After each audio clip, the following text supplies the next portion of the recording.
Thank you, Matt. Man, it's awesome to be with you guys. And Matt talked a little bit about our some of our history, and man, it's so just love Matt so much, and appreciate just the example that he is of faith, and just always loved and respected him so much. And so we're just honored to be able to be here and talk to you guys. What a cool thing that 2020, one of the blessings I think in some ways that that 2020 has brought us is kind of brought us more connected together, from from other cities and other things, makes it a lot simpler. So that's so cool. A little bit about Trish and I. We've been married for almost 21 years, believe it or not. Next month. So we've got 3 children. We have Katiana, who is 18. She's a freshman at University of North Texas. And she's a disciple up there, loving it. She's kind of, with all with COVID and all, she has 1 class up there. She has 3 online. So she still lives at home, but she still gets to drive 2 days a week to be a part of the campus and be a part of Bible talks and all of that. So it's a little bit of that campus experience, but given that our conditions in 2020 here. But then we have Allison, who is our 13-year-old daughter. She's in 8th grade, and Liam, who is 9, and he's in 4th grade, and he was asking us a question during Matt's introduction. Yeah. So but we're so grateful to be here and share with you guys. And so when Matt asked us to do this, the first thing that we did was like, okay, well, we kind of sat back and reflected a little bit. And so we talked to Katiana, our daughter, and said, okay, what's helped you? And so we just got some feedback, because sometimes you kind of sit back and you reflect, okay, what did we do? We have 3 children, and Tatiana is a disciple and doing a faithful disciple, and then Allison and Liam are coming up, and so it's worked well with one, and we're still in the midst of the battle. Yeah. We've got 2 more kiddos that are going to be coming up that we want to really continue to help and to grow and love God and become disciples and all of that. So, but it's not necessarily just some things that this is things that work for us. We're not really going to be sharing any kind of formula or step 1, 2, 3 or anything like that. But what's helped what's helped Katiana and each of our kids, I know as we're talking with all of you, all of our kids have their own journey that they have to go on and to embark on, and so what we wanted to do was be able to share some things again that have helped us. So a little bit of backstory. So in case you didn't know, my parents are disciples. They've been disciples. They're actually were elders in a church in Columbia, South Carolina, up until the age that when I was 11. I'm the youngest in the family, and so up until the age of 11, we were living in Columbia. My dad was assistant evangelist for NCR, and so he really felt the call by God in 1987 to pick up and leave and move to Boston, quit his job, sell the house. I didn't find out till later. Actually, they didn't actually didn't have a position on staff there in Boston. They were going to go and find a job in Boston to be a part of the church there. And so we went and we lived in the basement of an awesome couple there in Boston, and so then they end up going into the ministry, and then we go on from there. But I remember that time, and realizing, I'm sorry, what are we doing? We're moving to Boston. It was definitely a big faith move. And I think I share that because I think that was really an important. We had a very calm life. 8 years and same place, same home. But they, mom and dad really felt the moving of the Spirit to really seek Him first and be able to do greater and better things. And I think that really impacted me in a profound way, seeing that, and then of course the many moves after that until they finally landed in Plano, Texas, so which is in the DFW Metroplex. So that's a little bit about my story. We had a wonderful parents, great older brother, a great older sister that were great examples, and I'm very, very grateful for that. So I actually grew up a lot different than how Steve did. I love my family, and we're in a good place now, but it was kind of a dysfunctional family, and so a lot of what I knew for marriage and what I knew for parenting, I learned from my parents. So when I became a Christian, I became a Christian was my freshman year. At the end of my freshman year in college, I was at Baylor, Baylor University, and I just so that happened pretty quickly. I was converted probably within 2 weeks. But I remember in my early days looking to families and looking to marriages and saying, what do I need to do to attain that? And I was always so, I would sit at the feet. I would go to parenting classes, like when they would invite everybody, I'd either volunteer to kind of help. But really I was trying to get nuggets, because I was craving that. I'm like, ooh, this is what I want to do for my future family. And so I always had the end goal in mind. Like I was really trying to make the changes. And so when my parents, now I will say that my parents, so it was a dysfunctional family, but they did plant seeds of faith in me, because I feel like there were some I had some sense of a moral compass that kind of saved me and spared me from a lot when I was in high school. So I do thank them. I'm like, hey, thank you guys so much for doing that. And since then, my mom has become a disciple. My whole family has studied, but only my mom kind of saw it all the way through. But anyway, so I share that is that there has been a lot of unlearning, and if you don't replace it, then it's easy to fall back to what you always knew. And so that, we do classes, like we sit at the feet of people and we learn. And we learn obviously from the word. There's so much to learn, and we get advice from other people who have gone before us, and it's really helped. So, Amen. So we wanted to be able to share a little bit, so kind of a little bit where we're coming from. So something that I think is very important for us to really think about is a legacy, a legacy of faith. And we think about about youth and family, and what we're doing, what we're really building with our children. And so I wanted to start off by looking at over to Genesis chapter 5, in verse 21 through 32.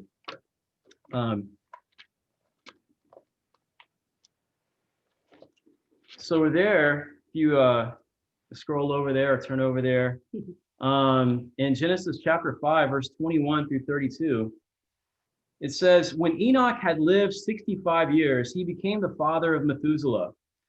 After he became the father of Methuselah, Enoch walked faithfully with God 300 years and had other sons and daughters. And it's very interesting, because as we read about Enoch, he lived 65 years, obviously. It doesn't say much about what he did, how he walked with God, or what happened during those 65 years. He was a spry 65 when he had a son. But then after he became a father, he walks faithfully with God. Isn't that interesting? How sometimes there's a lot about walking, about being a parent, that really, I think, forces you to really rely on God and walk with God. But he walked with God, and then it says then, verse 23, altogether Enoch lived a total of 365 years. Enoch walked faithfully with God. Then he was no more, because God took him away. When Lamech had lived 182 years, he had a son. He named his son, I'm sorry, and let's see, did I skip there? I think I skipped a little to verse 29.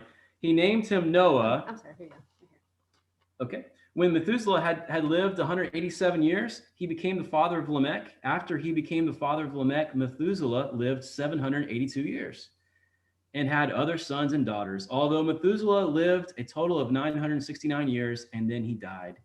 Then Lamech had lived, Lamech had lived 182 years, he had a son. He named him Noah and said, he will comfort us in the labor and painful toil of our hands have caused by the ground the Lord has cursed. After Noah was born, Lamech lived 595 years and had other sons and daughters.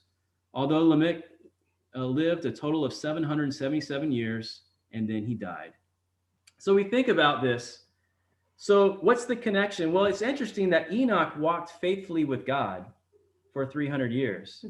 And then his great-grandson, we don't know much about Methuselah. We know he lived a long time. We know he's the oldest person in the Bible that's listed, right? Yep. We don't know much about Lamech, but what we do know is we know about Noah. And we know that Noah was considered blameless in God's sight. And so it's really interesting how we had this, in some ways, perhaps a legacy of faith that was passed down from Enoch to his great-grandson. Isn't that really awesome to think about? Yeah. And so there is something that I like to think about when really thinking about building a legacy of faith, and that is, you're thinking about a mature tree. You guys, I'm sure in Nashville, you probably have a lot more of those than we do here in Keller, Texas. We have kind of small trees here, but when you look at a mature tree and you look at the base, you look at how it's grown, you look at the roots going down, and you look at that and you say, man, that is, I think that's in many ways something to really look at and strive to attain in having a legacy of faith, where it begins with a seedling. Mm-hmm. It begins with parents that are really devoted and say, listen, we really want to walk faithfully with our God, and we want to train our children to walk faithfully with our God.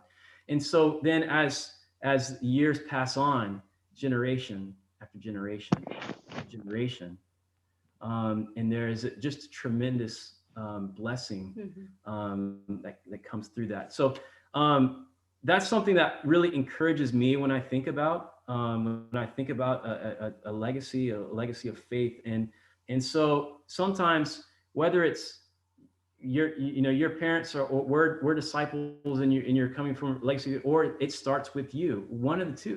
It begins with a seedling, and it grows into a beautiful tree. And so for years to come. And I think that's really the thing that really wanted to look at. Mm-hmm. I also think about a greenhouse. And a greenhouse really allows you to create the environment to grow, to grow the plants.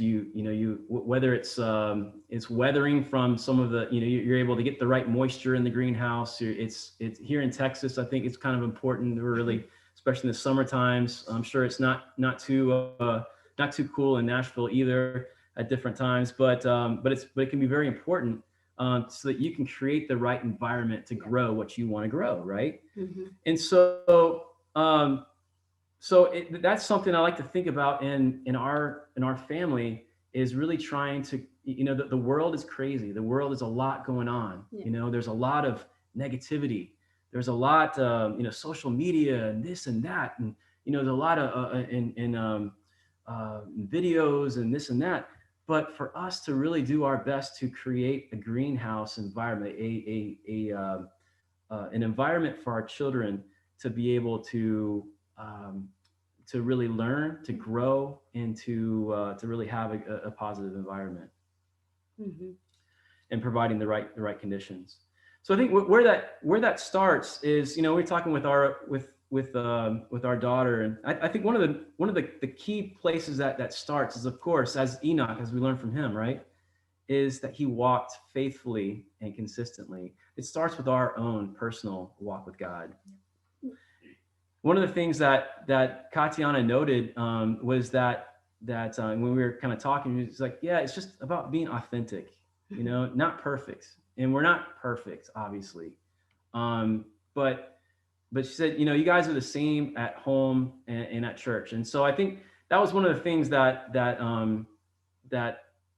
I wanted to make sure that we did talk about, because I think that's important for us to know that we got to work on our personal walk and consistently try to grow. Mm-hmm. So also, having a plan, for ourselves to really take care of ourselves. You guys know how you get on the airplane and you have, they talk about the oxygen coming on, put it on you first, right? Mm-hmm. Well, the same way, we really got to have a plan for ourselves to really go deeper in love and knowledge about God, whether it's the different books that we're deciding to go into, reading plans and this and that, but really making sure that we're dialed in, growing in our faith ourselves. Yeah, I think one of the great things with that is that your kids are watching you. You guys know this. Your kids are watching everything you say, everything that you do, and what you do speaks louder than anything that you say.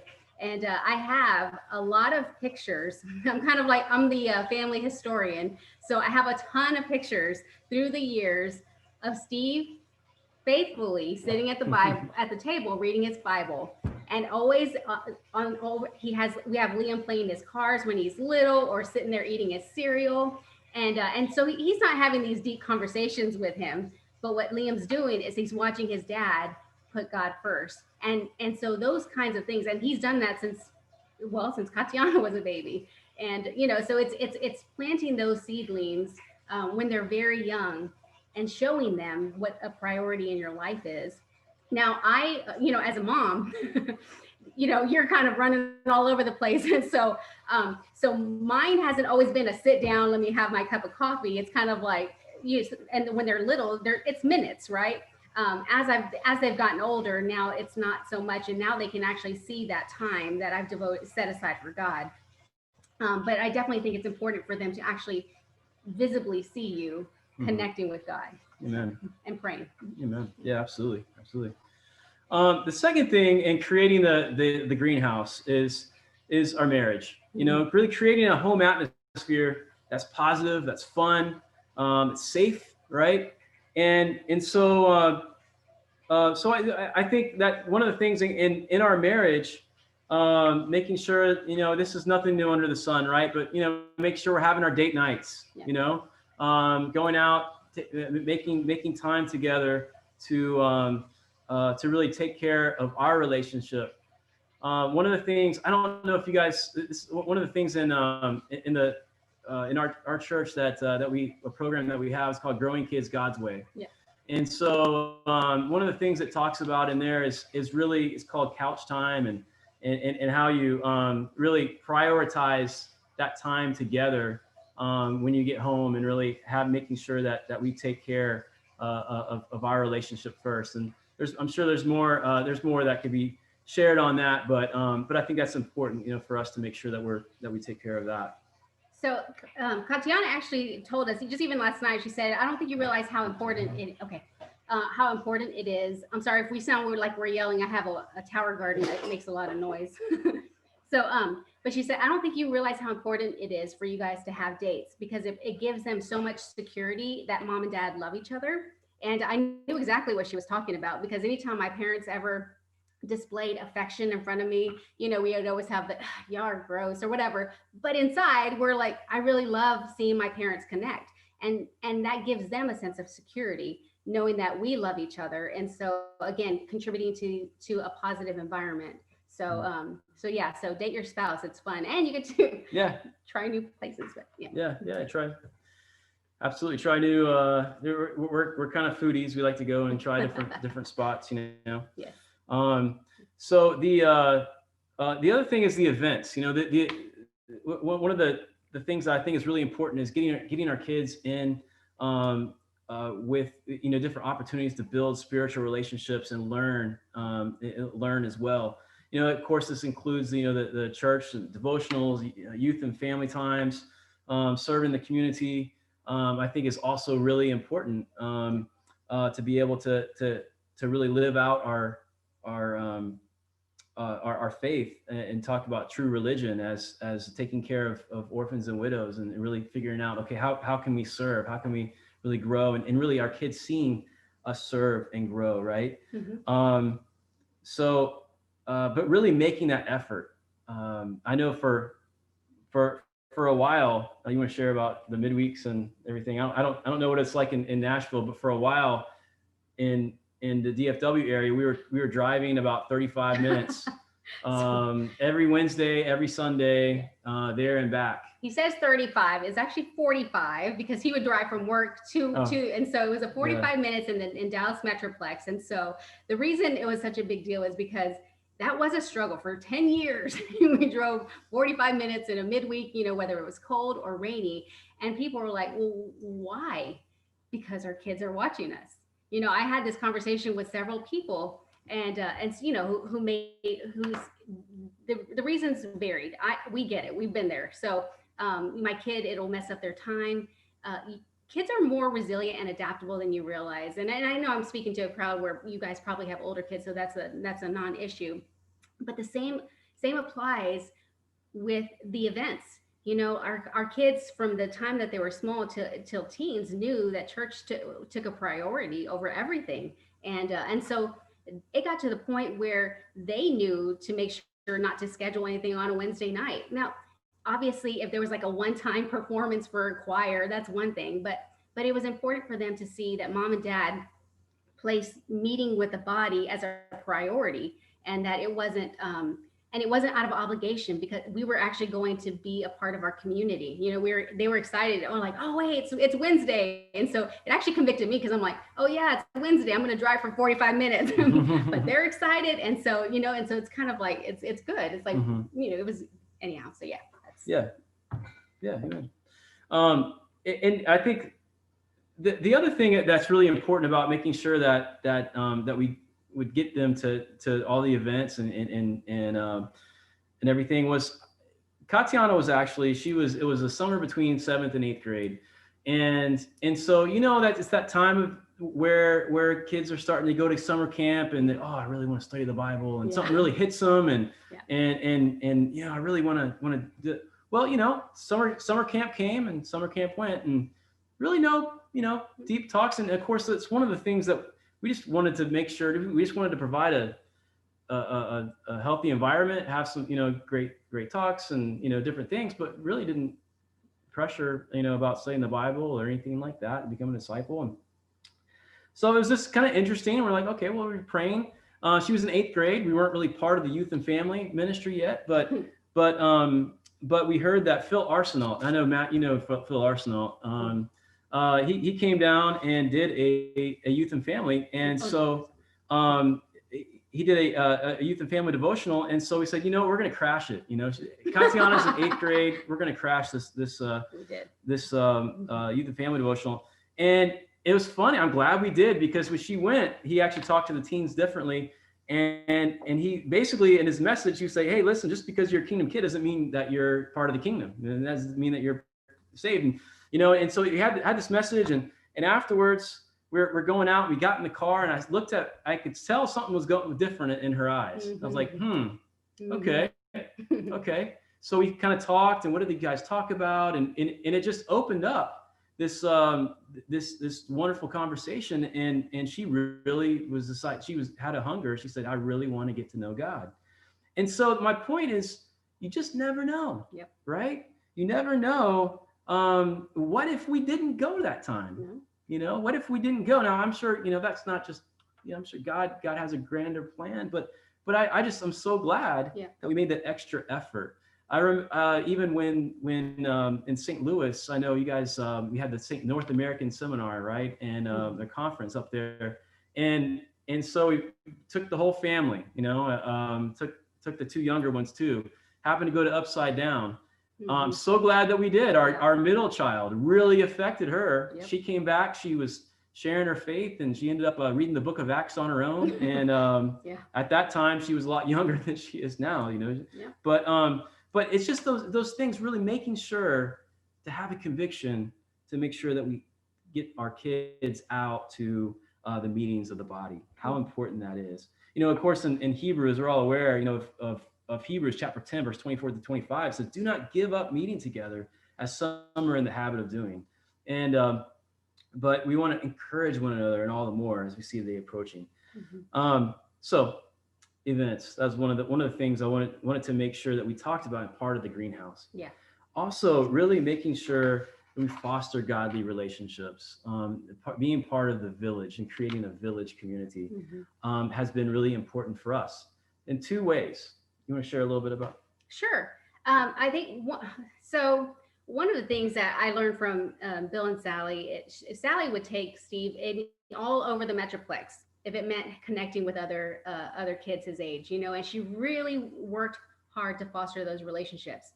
Now, that's not always convenient. You know, you're tired after a long day of work, or it's, you know, it's a weekend, you really don't want to drive, but that actually helped me because one of Katiana's friends that we really tried to foster was about 35 minutes away. And, you know, I don't know if you guys know, but the Metroplex is kind of spread out. So you actually have to make an effort. And so for us, we felt like it was very important to make sure that she had those relationships.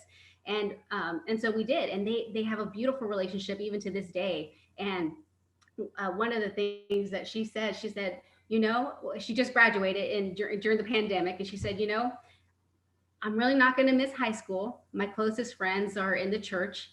And she said, you know, it's not like it was hard. You know, there were certain things that were kind of hard about it, but she said, yeah, she's like, I have my close friends here. And that was huge. And so it's one of those things where like, okay, so what does that look like? What if you have a small ministry? Well, then honestly, this is a great time to kind of get to know each other, other teens through virtual and through Zoom. Yeah, exactly. I know.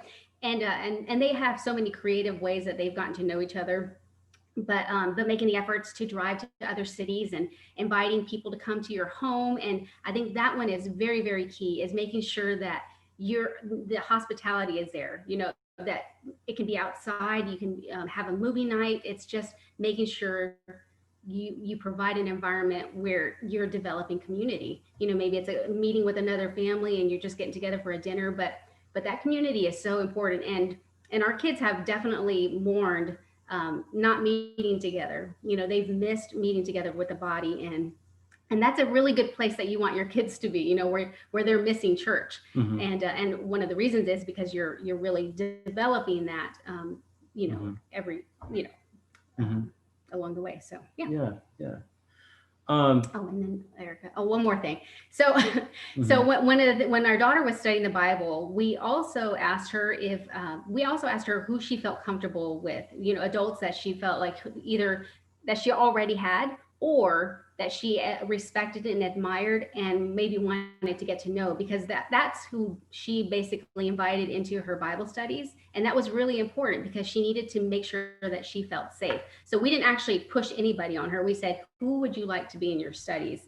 Or who would you like to get to know better? And that's who was in her studies. And that was very, very key for her, because when she felt safe, then she was able to kind of really share everything that was on her heart. So that was very, very important. So.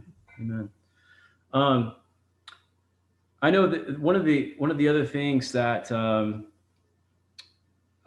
is really, as we mentioned before, kind of already talked a little bit about this, but authentic but not perfect. You know, really trying to really show them in many ways our struggles. We wanted to be in there, family devotionals. We have some different things that, you know, I do for it's a book called Character Sketches that we go through, and we do some different things with family devotionals.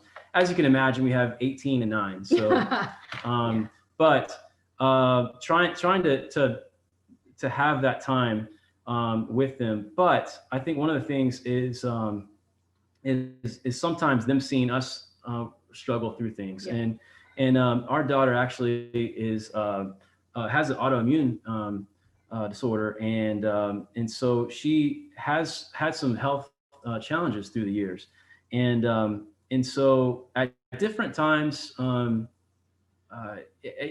different times she had done better than others, and so I know that one particular time where there was a struggle.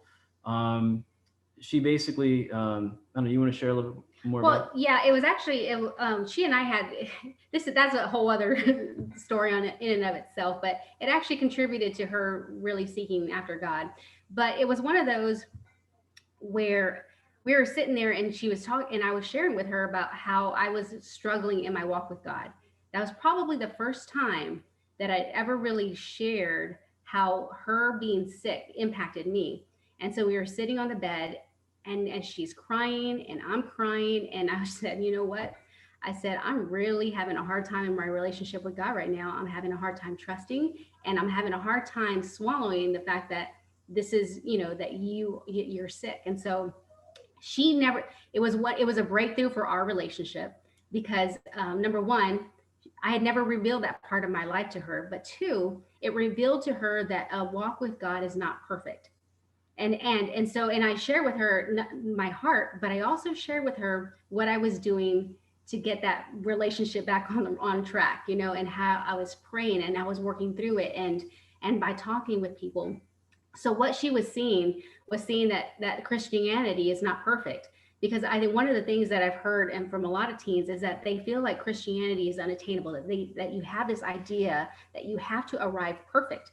But if they realize, I mean, they see us, obviously we're not perfect, but that our walk with God is not perfect, then it's something that is attainable. And for her, that was a good breakthrough for her. And so and I feel like even just going from there, our relationship was great. And she realized, oh, my walk doesn't have to be perfect. Hmm. So I felt like that was definitely a Hmm. turning point too. Amen. So yeah. I think one of the things that really that I appreciated as well, was the one-on-one time. Yeah. We had time as together as a family, but I just remember I'd heard this from one of the brothers, and so I said, okay, wait, man, I need to do this. I need to get some one-on-one time with each of the kids, and so Katiana at that time was Starbucks, and so we go and we get a Starbucks drink, or we something else, and so I just remember after the first couple of times, so I'd take on the way to high school. Her high school was not too far away, so just we'd run over. I'd take her over to Starbucks. We have some time together, and I remember just walking and thinking, why haven't I been doing this sooner? This is awesome, and just enjoying the relationship, enjoying talking, asking about how's school, how are your friends, who are you really, what are you kind of friendships? So I want to try to get to know, okay, who's having influence, what's going on, how is your the different activities that she's a part of, and of course with the other kids as well. But I think that time, and I know I had that time with my dad too. Every Saturday morning, it actually was with us. But it was so important, I think, just to establish that communication. No agenda necessarily. Just let's just talk. Let's just enjoy the time together. Yeah. And what a precious memory. Memories. Those were. The last thing I wanted to talk about is a little bit more of the greenhouse was the positive environment, and that is Proverbs 18:21 says it talks about the power of life, the tongue having the power of life and death, and those that live by it will eat its fruit, right? And so just the importance of encouragement, and speaking and having an encouraging tone in the house. It's so important, I think, so many times for us to realize the power of our words and how much I forget this, that how important what I say is how that rings with my kids. And so one of the things that I think we have to really do is to be intentional with how we are communicating with them, making sure that we are utilizing that 10-to-1 encouragement, rule. Mm-hmm. So the other thing I think is it's good one of the podcasts that I like to listen to, it talks about John Maxwell. He was talking about his dad, Melvin Maxwell, and he was really a good encourager. And he said, Dad, how did you know that person needed encouragement right now? And he told his son, he said, if they breathe, they need encouragement. Yep.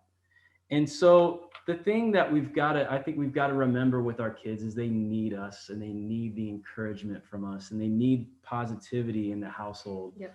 To really be able to have that safe environment where they can really be able to tell us what's on their mind and what's going on and what's happening, at school here and there. And so, having fun together, deciding what we're going to do as a family and everything else, to really build those memories, to have fun, to create that greenhouse where they can thrive.